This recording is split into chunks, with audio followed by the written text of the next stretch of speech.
Hello प्यारे विद्यार्थियों, कैसे हैं आप।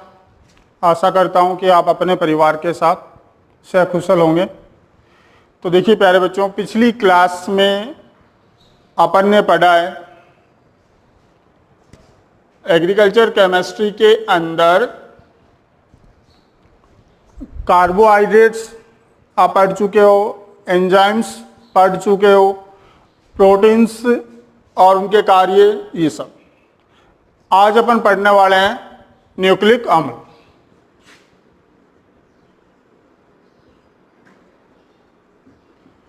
ये न्यूक्लिक अम्ल क्या है, इनका संगठन क्या है, कितने प्रकार के हैं, क्या कार्य करते हैं, इन सब के बारे में अपन यहाँ विस्तार से इनका अच्छे से अध्ययन करेंगे। ठीक है बच्चों। तो देखिए न्यूक्लिक अम्ल जो है, मैं मोटे तौर पर जब इनकी बात बताऊं तो यहाँ इसके टाइप्स की अगर अपन बात करें तो दो टाइप्स आप लोगों के पढ़े हुए हैं, डीएनए और आरएनए। डीऑक्सी राइबोज न्यूक्लिक अम्ल और राइबोज न्यूक्लिक अम्ल।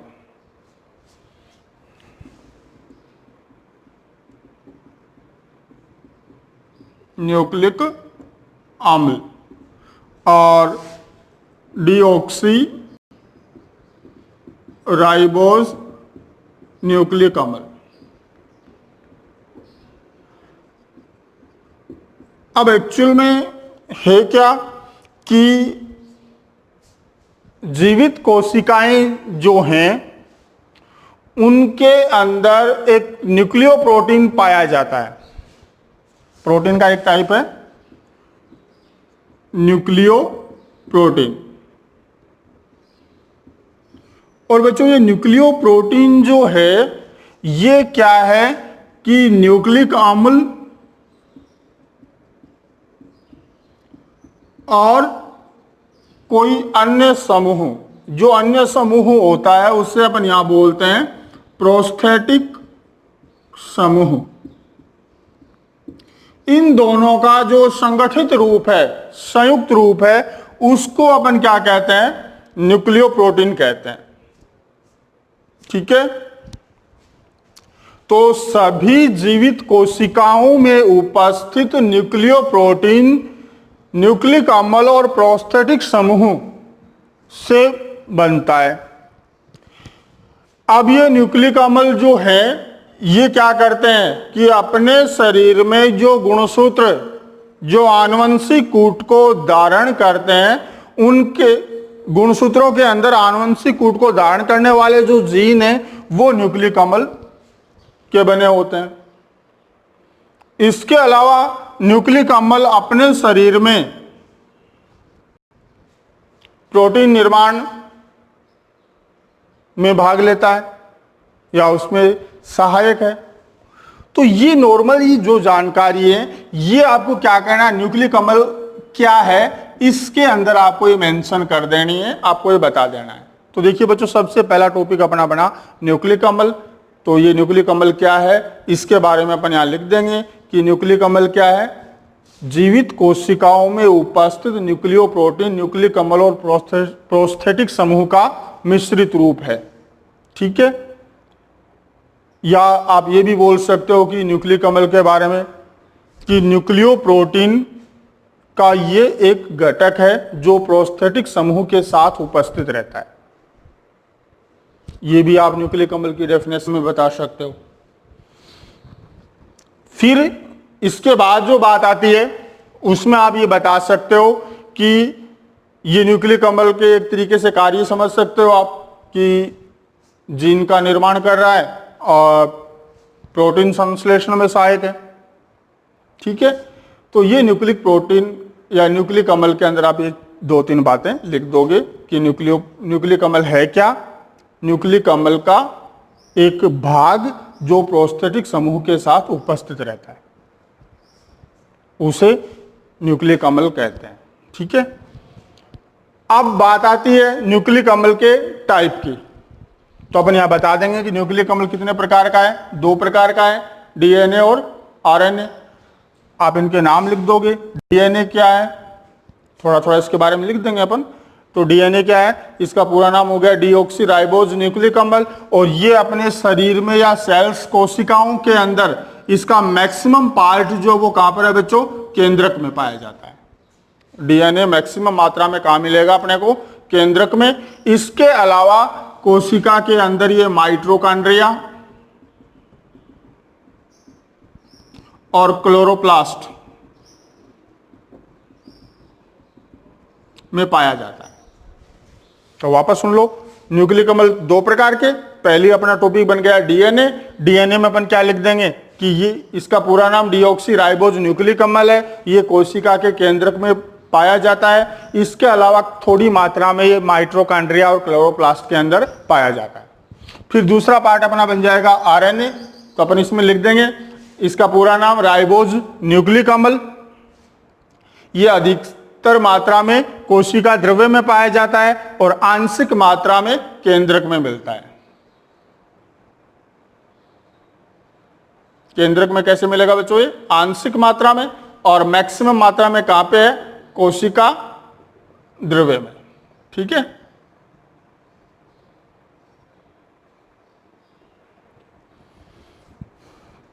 तो ये इसके टाइप हो गए डीएनए और आरएनए। अब प्रकार के बाद अगर अपन बात करें न्यूक्लिक अम्ल का संगठन,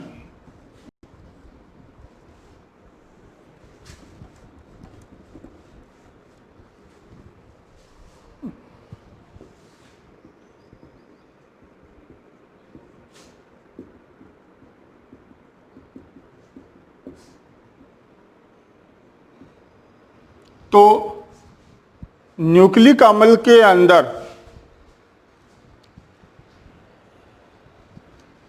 कुछ पार्टिकल्स उपस्थित हैं। जैसे बच्चों एक तो होगी अपने पास पेंटोज शर्करा,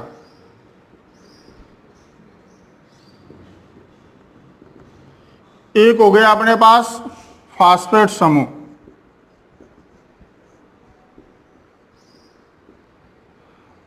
और एक हो गया अपने पास नाइट्रोजन या कार्बनिक क्षार।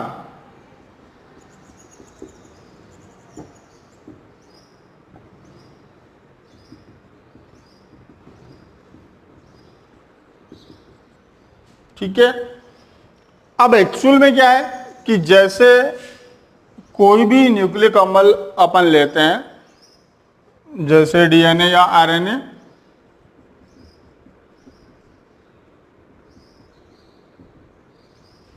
तो जैसे ही आप इसका जल अपघटन करोगे, तो इसमें मैं थोड़ा सा आपको बता देता हूं पहले कि जो आपका पेंटोज शर्करा और नाइट्रोजनी क्षार जब आपस में जुड़ते हैं, तो इनका जो संयुक्त रूप है उसको बच्चों मैं यहां बोल रहा हूं न्यूक्लियोसाइड। ठीक है, और न्यूक्लियोसाइड के साथ जब फास्फेट समूह ऐड होता है तो यहां बनता अपने पास न्यूक्लियोटाइड, और बहुत संख्या में जब न्यूक्लियोटाइड ऐड होते हैं आपस में तो बनता है पॉलीन्यूक्लियोटाइड, और पॉलीन्यूक्लियोटाइड ही क्या है, न्यूक्लिक अम्ल है, डीएनए और आरएनए। तो इसका मतलब ये हुआ कि डीएनए और आरएनए का जब जल अपघटन किया जाता है, क्योंकि एक्चुअली में खुद कौन है, पॉलीन्यूक्लियोटाइड है, तो ये बच्चों किस में टूटेगा, न्यूक्लियोटाइड में टूटेगा। इसका अगर मैं और जल अपघटन करता हूं तो न्यूक्लियोटाइड किस में टूटेगा, न्यूक्लियोसाइड और फास्फेट ग्रुप में टूटेगा। न्यूक्लियोसाइड प्लस फास्फेट समूह, और जब न्यूक्लियोसाइड का मैं जल अपघटन करता हूं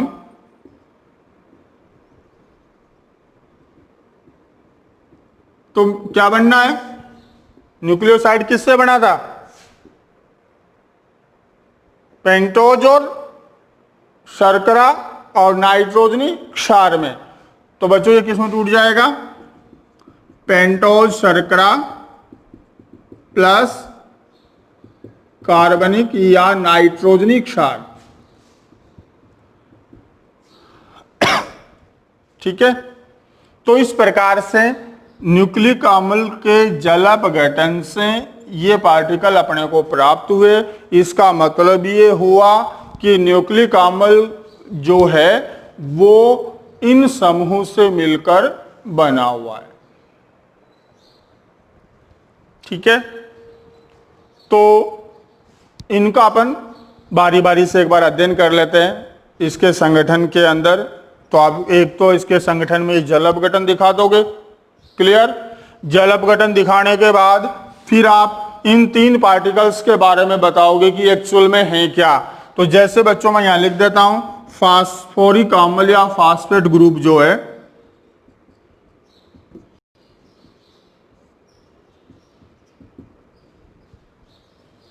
ठीक है, तो जैसे जल अपघटन जाएगा तो किस में जाएगा, फास्फेट ग्रुप है वो फास्फोरिक अम्ल में कन्वर्ट हो जाएगा। ठीक है ना, यहां फास्फोरिक अम्ल कर देता हूं।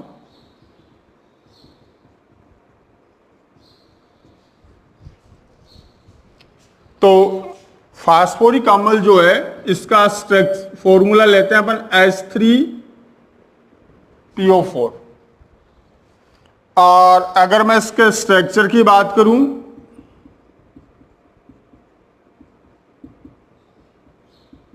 तो इस रूप में इसकी संरचना को अपन या संरचना सूत्र को प्रदर्शित करते हैं। तो संगठन में एक आपने क्या लिख दिया, फास्फोरिक अम्ल लिख दिया। दूसरा बच्चों अपने पास आ जाएगा पेंटोज शर्करा, ले लेते हैं अपन।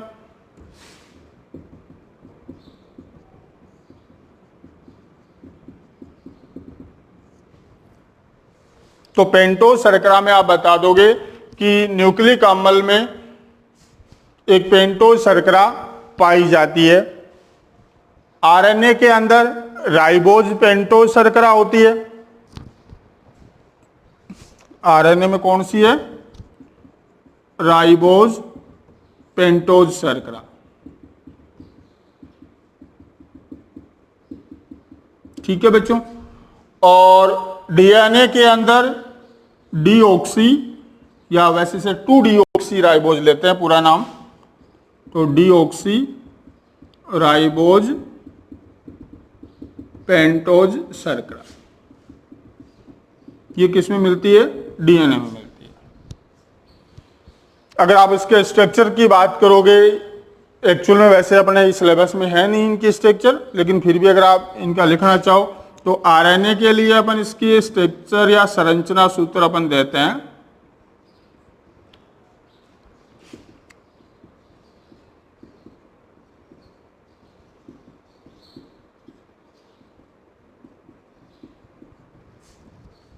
और डीएनए के लिए जब डीऑक्सी राइबोज स्ट्रक्चर लेते हैं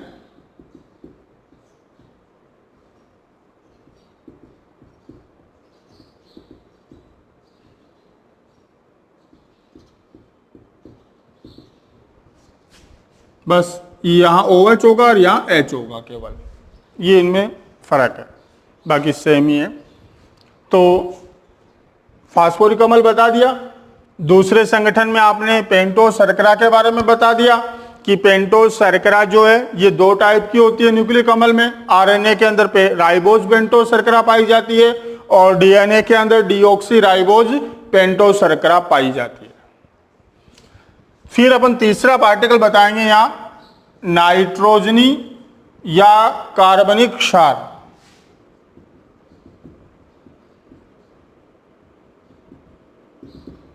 तो देखिए बच्चों, न्यूक्लिक अम्ल के अंदर जो कार्बनिक क्षार होते हैं ये 2 टाइप के होते हैं,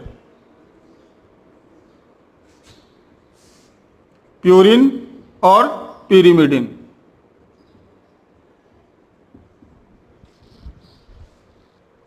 न्यूक्लिक अम्ल में कितने टाइप के नाइट्रोजनिक क्षार मिलते हैं अपने को, 2 टाइप के, एक प्यूरिन और एक पिरिमिडिन। ठीक है, तो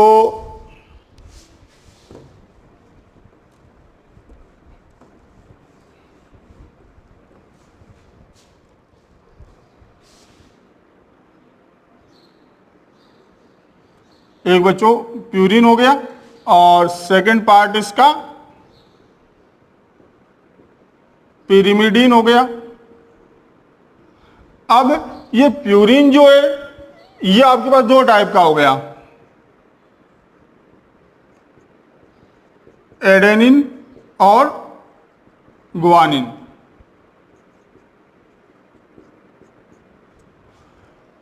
पिरिमिडीन जो होता है ये तीन टाइप का होता है,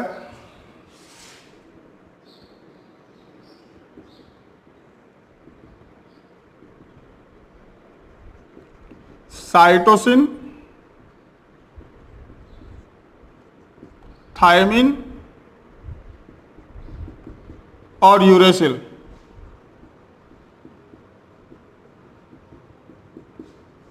ठीक है, तो यहां देखिए एडेनिन और ग्वानिन ये सब में सेम ही है, साइटोसिन भी दोनों में कॉमन ही है, लेकिन यहां आके थोड़ा सा चेंज होता है।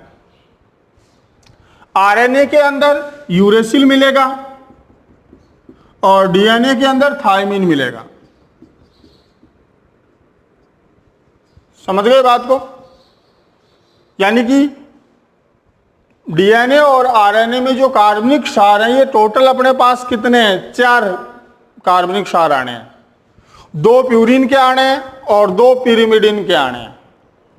प्यूरिन वाले डीएनए और आरएनए में कॉमन हो गए, पिरिमिडिन में से साइटोसिन कॉमन हो गया, पिरिमिडिन के थायमिन और यूरेसिल में से एक आएगा, तो आरएनए है उस कंडीशन में क्या आ जाएगा? यूरेसिल आ जाएगा और डीएनए के अंदर थायमिन आ जाएगा।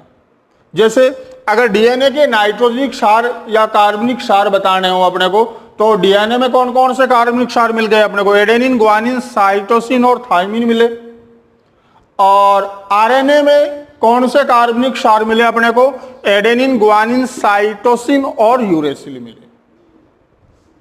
तो ये आप इसके अंदर कार्बनिक क्षारों के अंदर लिख देंगे 4 प्रकार के। तो ये तो हो गए इनके मूल पार्टिकल जो न्यूक्लिक अम्ल में पाए जाते हैं। अब बात आती है, इसके बाद अपन यहां बताएंगे कि ये किस रूप में जुड़कर किस किस प्रकार से अपने को मिलने वाले हैं। तो देखिए बच्चों, अपने को क्या क्या मिलेगा? कार्बनिक क्षार मिला, तो कार्बनिक क्षार कौन मिलेगा अपने को? डीएनए और आरएनए के अंदर इन चार में से कोई मिलेगा, चारों मिलेंगे कार्बनिक क्षार। पेंटो शर्करा अपने को कौन सी मिलेगी? या तो आरएनए का कर रहे हैं तो ये वाली मिल जाएगी, डीएनए का करेंगे तो ये वाली मिल जाएगी। क्लियर? यहां अपने को क्या मिलेगा? एक फास्फोरिक अम्ल मिलेगा, मतलब ये वाला मिलेगा, और दूसरा अपने को क्या मिलेगा? न्यूक्लियोसाइड मिलेगा। तो इसका मतलब अपने को ये भी पता होना चाहिए कि न्यूक्लियोसाइड क्या है। और न्यूक्लियोसाइड से पहले क्या मिलेगा? न्यूक्लियोटाइड मिलेगा। तो आपको पता होना चाहिए न्यूक्लियोटाइड कैसे बनता है, और न्यूक्लियोटाइड किस में कन्वर्ट हुआ है? पॉलीन्यूक्लियोटाइड के अंदर। तो आपको पॉलीन्यूक्लियोटाइड की स्ट्रक्चर भी पता होनी चाहिए, या ये पता होना चाहिए वो कैसे बनता है। ठीक है ना? तो सबसे पहले अपन यहां बात करेंगे, क्योंकि इनके बारे में तो अपन बात कर चुके हैं कि कार्बनिक क्षार कौन सा है, पेंटो शर्करा कौन सी है, बात कर चुके हैं, फास्फोरिक अम्ल क्या है, बात कर चुके हैं, न्यूक्लियोसाइड क्या है, अब अपन इसकी बात करने वाले हैं। तो बच्चों, न्यूक्लियोसाइड जो है ये न्यूक्लियोसाइड किससे बना है?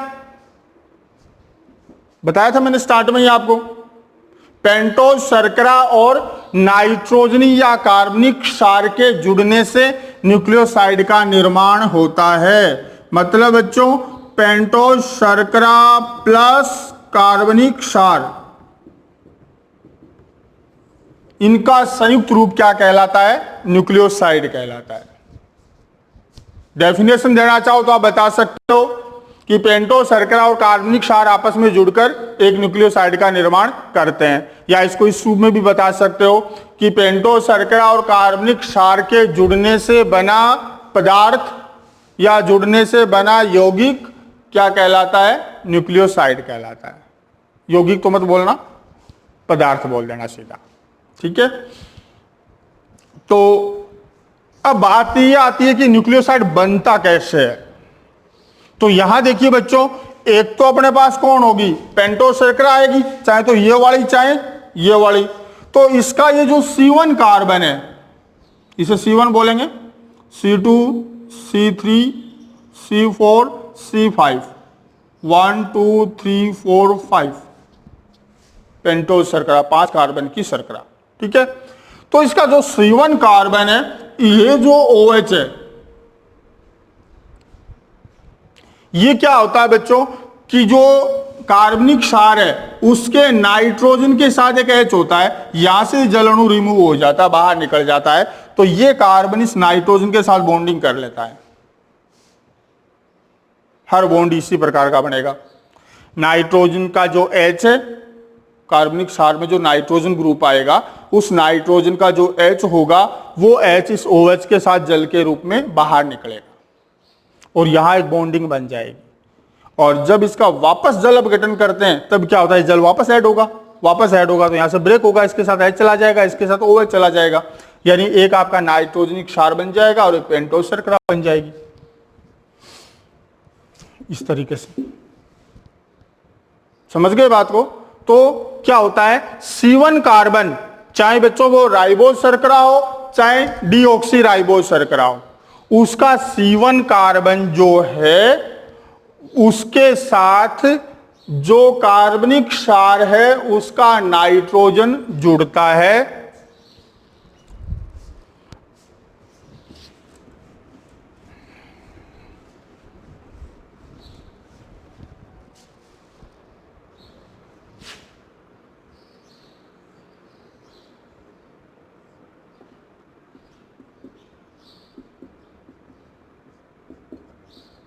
ठीक है,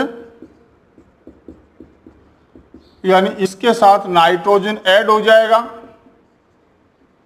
और इस प्रकार इन दोनों के जुड़ने से क्या बनेगा अपने पास, न्यूक्लियोसाइड। अब ये जो नाइट्रोजनिक क्षार है या जो कार्बनिक क्षार है, उसमें क्या होता है कि अगर प्यूरिन है, प्यूरिन मतलब बच्चों या तो एडेनिन या ग्वानिन में से अगर कोई है ये, तो इसका N9 इस C1 कार्बन के साथ ऐड होगा, ये आपको याद रखने वाली बात है। और यदि वो पिरिमिडिन है, पिरिमिडिन का मतलब साइटोसिन या फिर यूरेसिल या थाइमिन में से कोई है, तो इसका बच्चों N1 यहां ऐड होगा। तब आप सुन लीजिए, आप डेफिनेशन दे देंगे पहले तो कि पेंटोस शर्करा और कार्बनिक क्षार से मिलकर बने पदार्थ को न्यूक्लियोसाइड कहते हैं। न्यूक्लियोसाइड के निर्माण के दौरान पेंटोस शर्करा का C1 कार्बन प्यूरिन क्षार के N9 कार्बन के साथ और पिरिमिडिन क्षार के N1 नाइट्रोजन के साथ जुड़ता है। ये चीज आपको याद रखनी है। न्यूक्लियोसाइड जब आपका कंप्लीट हो जाता है तो उसके बाद अपन बात करते हैं न्यूक्लियोटाइड की। तो बच्चों न्यूक्लियोटाइड जो है वो किससे बना, न्यूक्लियोसाइड प्लस क्या ऐड होगा, फास्फेट ग्रुप यानी फास्फोरिक अम्ल।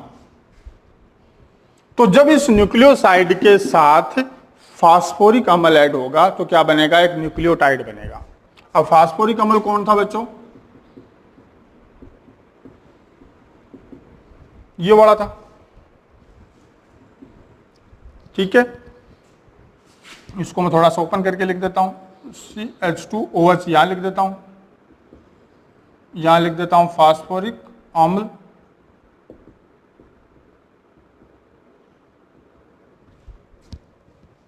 ठीक है, तो वापस यहां से जल अणु बाहर निकलेगा। यहां से जैसे जल अणु बाहर निकालोगे तो यहां इनके बीच एक बॉन्डिंग आ जाएगी। तो ये अब तीनों के जुड़ने से जो बना है, ये वाला तो क्या था, न्यूक्लियोसाइड था, और अब इन तीनों के जुड़ने से बना है न्यूक्लियोटाइड। तो डेफिनेशन में क्या बता देंगे कि न्यूक्लियोसाइड और फास्फोरिक अम्ल के जुड़ने से बने पदार्थ को न्यूक्लियोटाइड कहते हैं। ठीक है, अब जुड़ा कैसे आपने देख लिया होगा कि न्यूक्लियोटाइड के अंदर C5 कार्बन के साथ अपन ने क्या किया, फास्फोरिक अम्ल ऐड कर दिया। इसके अलावा ये इस कार्बन पे भी ऐड हो सकता है। ठीक है, लेकिन अपन को यही दिखाना है इसे। अब न्यूक्लियोटाइड के अणु जब आपस में जुड़ते जाएंगे तो बच्चों क्या बनेगा, एक पॉलीन्यूक्लियोटाइड चेन बनेगी और उसी पॉलीन्यूक्लियोटाइड चेन को अपन क्या कहते हैं, न्यूक्लिक अम्ल कहते हैं। तो पॉलीन्यूक्लियोटाइड चेन जब बनती है उस समय क्या होता है, फास्फोडाइएस्टर बॉन्ड बनता है। यानी ये न्यूक्लियोटाइड अणु ऐसा ही दूसरा न्यूक्लियोटाइड अणु आपस में जुड़ेगा और आपस में जब जुड़ेगा तो उनके बीच की जो बॉन्डिंग है उससे अपन क्या बोलते हैं, फास्फोडाइएस्टर बंध। कौन सा बंध बोलते हैं इसे, फास्फोडाइएस्टर बंध कहते हैं। यह बंध कहां बन सकता है बच्चों, C3 कार्बन और दूसरे न्यूक्लियोटाइड अणु का फास्फेट ग्रुप आपस में ऐड होगा। मतलब ऐसा कैसा अणु, एक नीचे और ऐड हो जाएगा इसके साथ। यहां से मैं इसका ऑक्सीजन का बॉन्ड फ्री छोड़ देता हूं। फ्री छोड़ने का मतलब हुआ कि इसके ऊपर भी ऐसे अणु जुड़े हुए हैं। ठीक है बच्चों, तो यहां अपने पास ऐड हो जाएगा POH CS2H क्षार HHHOP।